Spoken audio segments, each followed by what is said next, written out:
Do you finally want to start speaking German and talk about your work, hobbies, and friends? And are you also interested in knowing 2 tenses by just learning 1? Then don't click away and stay tuned. I explain all of that and more in today's video. Let's go!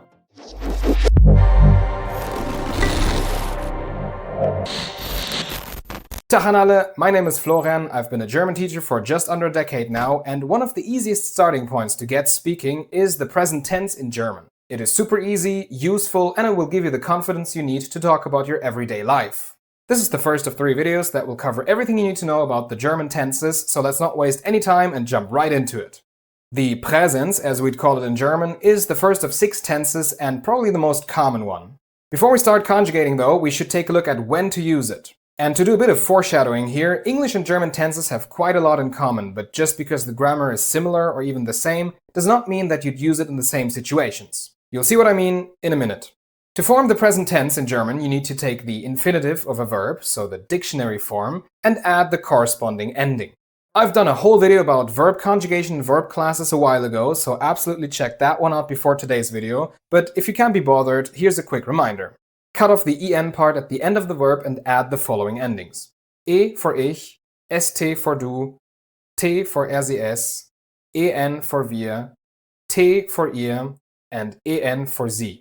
Speaking of conjugation, I will only cover base verbs in today's video. If you're interested in how separable verbs or reflexive verbs are conjugated in the present tense, you can check out the corresponding link in the description as soon as those videos are out.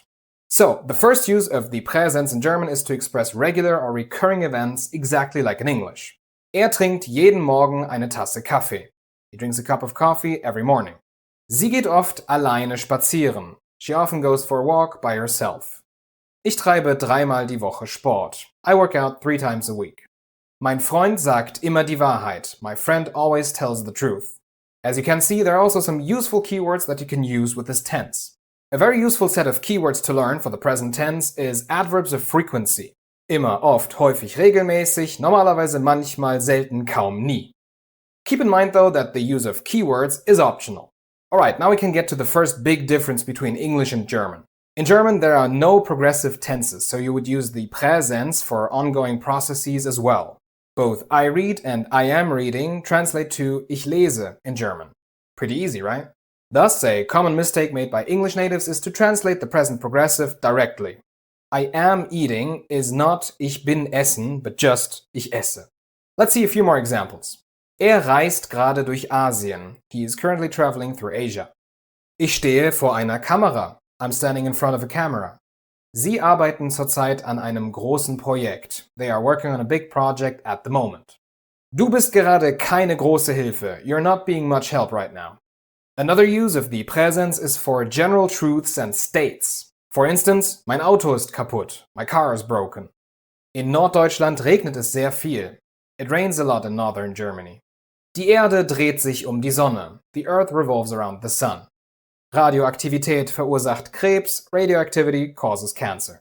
Number 4, the present tense in German can be used for certain, planned, or expected events in the future. But wait, the future, you say, isn't that what the future tenses are supposed to cover?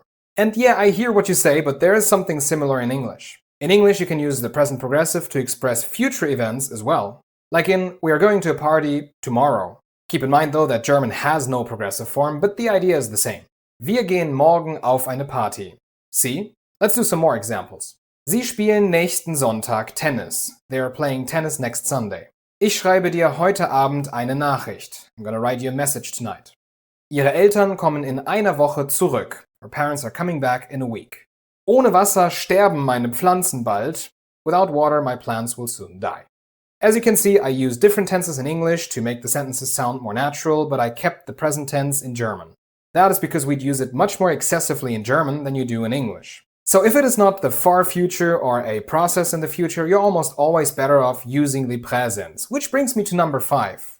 There's another big difference between German and English. If you want to express a process that has started in the past and is still ongoing, you'd use the present perfect progressive in English. For example, I have been working for 12 hours. Saying the same thing in German is much easier, you just use the present tense. Ich arbeite seit 12 Stunden. And please don't come anywhere near ich habe bin arbeiten or something like that.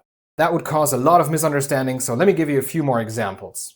Malt seit seiner Kindheit. He has been painting since his childhood. Ich trinke seit Jahrzehnten Kaffee. I have been drinking coffee for decades. Das Licht flackert seit Wochen. The light has been flickering for weeks. Diese Familie lebt seit 1950 hier. This family has been living here since 1950.